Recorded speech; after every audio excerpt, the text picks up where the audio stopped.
Hello बच्चों, कैसे हो? बढ़िया? आप बढ़िया तो मैं भी बढ़िया। Today motivational thought. परों को खोल जमाना उड़ान देखता है, परों को खोल जमाना उड़ान देखता है, जमीन पर बैठकर क्या आसमान देखता है। उम्मीद करता हूं टुडे मोटिवेशन थॉट अच्छा लगा होगा। तो आज की पढ़ाई शुरू करते हैं। आज की पढ़ाई में दोस्तों क्या है कि हमारा चल रहा था चैप्टर नंबर 1 क्लास 10th में वास्तविक संख्याएं, और वास्तविक संख्याओं में हम केवल इंपोर्टेंट क्वेश्चन डिस्कस कर रहे थे मैथमेटिक्स में। ठीक है, तो आइए आज एक महत्वपूर्ण प्रश्न को करते हैं। ठीक है, देखिएगा। सबसे पहले आपको क्या करना है, इस तरीके के क्वेश्चन के लिए सिद्ध कीजिए कि √5 एक अपरिमेय संख्या है। ठीक है, क्या है? एक अपरिमेय संख्या है। तो सिंपल है, कुछ नहीं करना है। आप लोगों को एक लाइन लिखनी है जो कि काफी महत्वपूर्ण है। माना √5 एक परिमेय संख्या है। कैसी संख्या है? परिमेय संख्या है। ठीक, ये प्रश्न हमको इस प्रमेय के अनुसार करना पड़ेगा। ठीक है, ये प्रमेय क्या है? 1.3 में यह बताया गया है p बराबर अभाज्य संख्या है, a बराबर पूर्णांक है। ठीक है, तो यदि a² p से विभाज्य है तो a भी p से विभाज्य होगा। ठीक है, ये हमको याद रखनी पड़ेगी क्योंकि इसकी हमें जरूरत पड़ेगी। इसी की सहायता से होगा ये प्रश्न। अब आप समझना चाहते हैं अभाज्य संख्या क्या होती है, पूर्णांक संख्या क्या होती है, तो आप मेरे इस चैनल पर जाकर बेसिक वीडियोस देख सकते हैं। इस चैप्टर के बेसिक वीडियोस पड़े हुए हैं, वहां पे मैंने सारी संख्याओं को डिस्कस किया है। इस क्वेश्चन को किस विधि के द्वारा करने वाले हैं? विरोधोक्ति विधि के द्वारा। इस प्रमेय की हमें जरूरत पड़ेगी। तो देखिएगा, करते हैं। अब √5 एक परिमेय संख्या है, तो लिख देंगे परिमेय की जो संख्या की डेफिनेशन है। √5 एक परिमेय संख्या है। ठीक है, तो सबसे पहले हमें यहां लिखते हैं थोड़ा सा इधर। √5 एक परिमेय संख्या है, तो a/b यहां पे लिखेंगे, जहां a और b सह-अभाज्य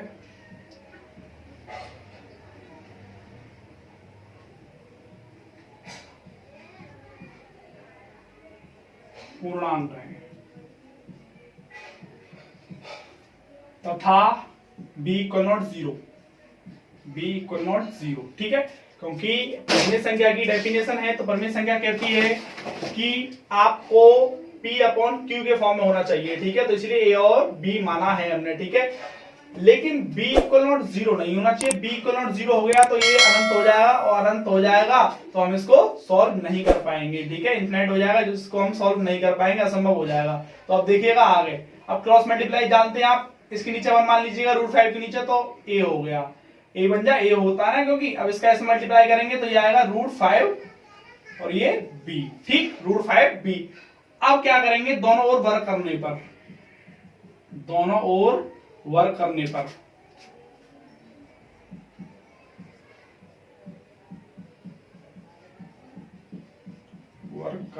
ठीक, अब हम क्या करेंगे? सीधा सीधा यहां पे नो प्रॉब्लम, a² और ये हो जाएगा 5b², क्योंकि स्क्वायर से रूट हट जाता है। ठीक है, ये आपको पता होगी।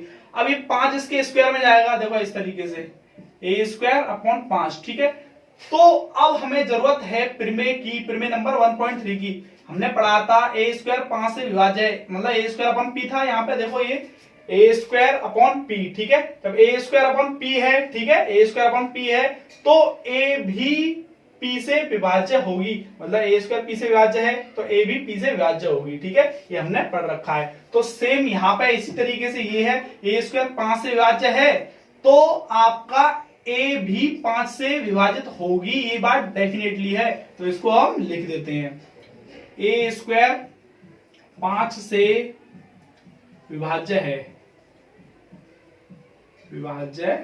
ठीक है, तो a भी 5 से विभाजित होगी।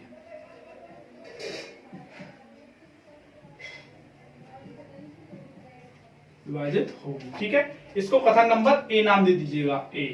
ठीक, a दे दिया। अब कथन नंबर दूसरा करेंगे।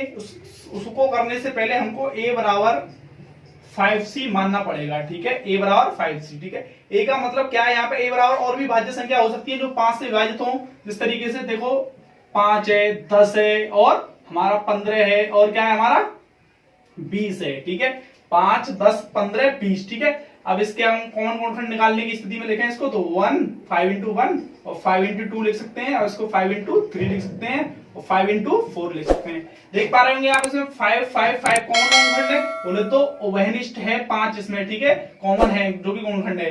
तो हमने यहाँ पे ये तो जैसा था वैसे लिख दिया कॉमन गुणनखंड 5, ठीक है। और 1, 2, 3, 4, अब इनको तो लिख नहीं सकते ना सबको हम, तो ये पूर्णांक है, क्या है ये पूर्णांक। इन पूर्णांकों को मैंने मान लिया c, तो इसीलिए a बराबर 5c माना। क्लियर हो गया होगा उम्मीद करता हूं, ठीक है। हाँ, अब देखिएगा a का मान, इसको मिटा देते हैं, a का मान समीकरण 1 में रखना पड़ेगा इसमें आपको, ठीक। a का मान समीकरण 1 में रखने पर, ठीक, तो यहां लिख देंगे a का मान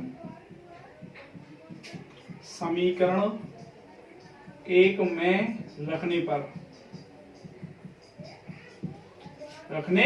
ठीक है। a का मान किसमें हो जाएगा, समीकरण 1 में, तो समीकरण 1 में रखेंगे a का मान, तो यहां पर हो जाएगा 5c का होल स्क्वायर बराबर 5b स्क्वायर। तो इसको लिख देंगे हम पचम, या फिर इस तरीके से लिख दो, इसको इधर लिख दो, इसको इधर लिख दो, तो ये आएगा 5b स्क्वायर बराबर, और ये 5c स्क्वायर, बोले तो पचम 25c स्क्वायर, ठीक है। अब ये 5 से कट जाएगा, पचम 25, ठीक है। अब ये दोबारा वही कंडीशन बन गई, देखो ये बचा b स्क्वायर बराबर 5c स्क्वायर, ये बचा, ठीक है। अब ये कंडीशन किसकी बन गई, 1.3 प्रमेय की, देखो इसे b square upon 5, b square 5 से विभाजित है, तो b भी 5 से विभाजित होगी नहीं होगी, होगी, तो लिख दीजिएगा वही जो प्रमेय में अभी हमने सीखा था, ठीक है। सेम जैसा था ये वैसा ही है ये, ठीक है। तो लिख दीजिएगा b स्क्वायर 5 से विभाज्य है, किससे है, 5 से, तो b भी 5 से विभाजित होगी, b भी, अतः या ये लिख सकते हो, अतः b भी 5 से विभाजित होगी,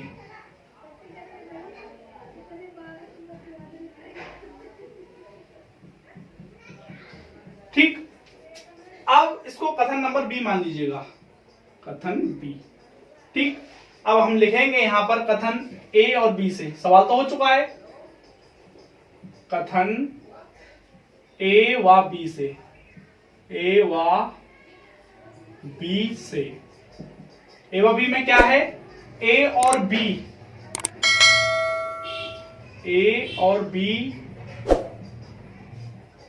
का उभयनिष्ठ गुणनखंड, बोले तो कॉमन गुणनखंड का उभयनिष्ठ गुणनखंड 5 है, कितना है, 5 है। इसीलिए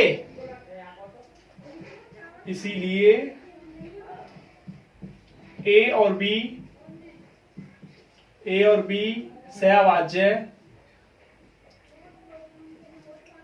सहअभाज्य पूर्णांक नहीं है। सहअभाज्य पूर्णांक मतलब इनका केवल गुणनखंड 1 होता है, ठीक है, 1 के अलावा कुछ नहीं है। यहाँ पे तो 5 भी आ रहा है, तो इसीलिए यह सहअभाज्य पूर्णांक नहीं है, ठीक है। क्या नहीं है, सहअभाज्य पूर्णांक नहीं है, ठीक है। अब तो हम कह सकते हैं, इसीलिए हम कह सकते हैं कि रूट 5 एक परमेय संख्या नहीं है, ठीक है। तो अब इस आधार में कह सकते हैं कि यह जब परमेय संख्या नहीं है तो क्या है, ये अपरमेय संख्या, हमने पढ़ा था अभी। तो रूट 5 एक, अतः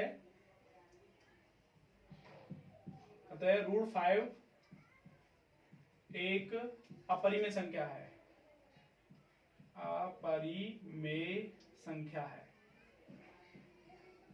कैसी संख्या है, अपरिमेय संख्या है। हमको इसमें यह मानना था कि अपरिमेय संख्या है उसको परिमेय संख्या मान लीजिएगा, और फिर सहअभाज्य पूर्णांक मान लीजिएगा। सहअभाज्य पूर्णांक का मतलब होता है जिनका कॉमन गुणनखंड 1 होता है, ठीक है।